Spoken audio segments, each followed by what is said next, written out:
En cas de déluge, pas de précipitation. On reste calme et on prend les bonnes décisions. Parce que comme Noé, on s'est préparé. Les souris, le mâle souris est là.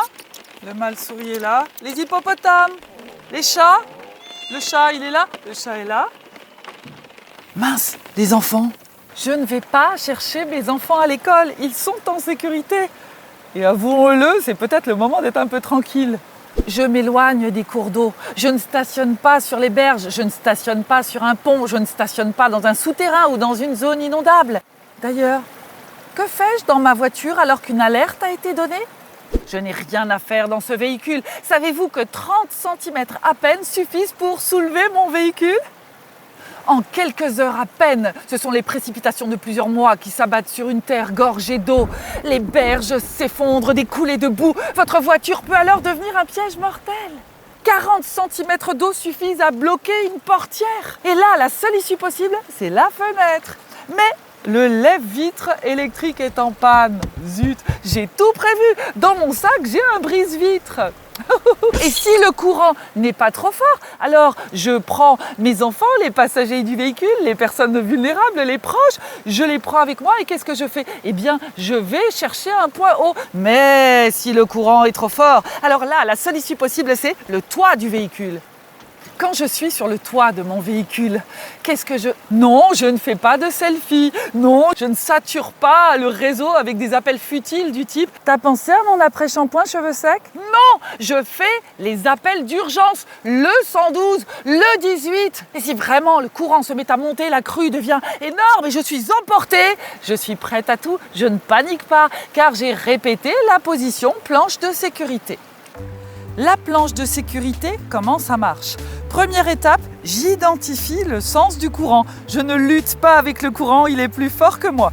Je mets les pieds en bas par rapport au courant en bas. Ce sont les pieds qui me protégeront en cas d'obstacle et qui amortiront l'obstacle. Je gaine les abdos, je gaine les fessiers, je gaine la ceinture abdomino-fessière. On se fait le plus plat possible et là, on respire, on attend et avec les bras, on se dirige et on essaye de rejoindre la berge. Quand j'ai atteint la berge, je m'abrite dans une habitation, pas sous un arbre, sinon on risquerait d'être foudroyé. Ce serait le pompon, il manquerait plus que ça.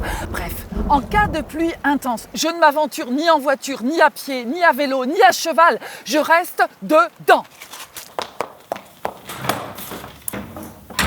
Une fois dans ma maison, je coupe l'eau, le gaz, l'électricité.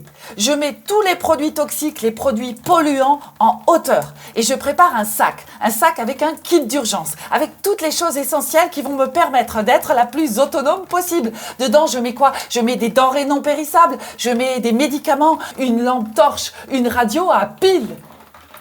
Je ne descends pas au sous-sol, je me réfugie à l'étage, je me mets en hauteur. Bon, si j'ai pas d'étage, je m'organise.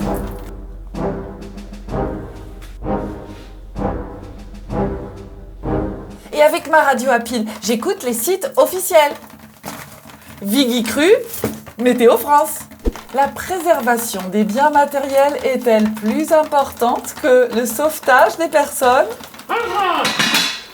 Benjamin, tu sais très bien qu'on ne plonge pas de l'armoire dans le salon. Je surveille mes enfants, je les mets en sécurité. Benjamin, mon chéri, viens mettre tes brassards. Je me soucie de mes proches, des voisins, des personnes vulnérables. Bon, si je n'ai pas de proches, je change d'attitude.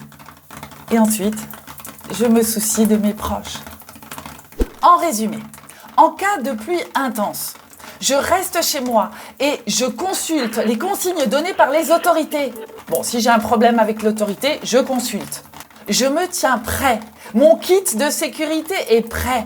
Le logis est préparé. Je raconte régulièrement à mes enfants la jolie histoire de Noé et son arche. Et j'en profite pour leur inculquer les bons comportements en cas de crue. Je maintiens quotidiennement ma ceinture abdo-fessière.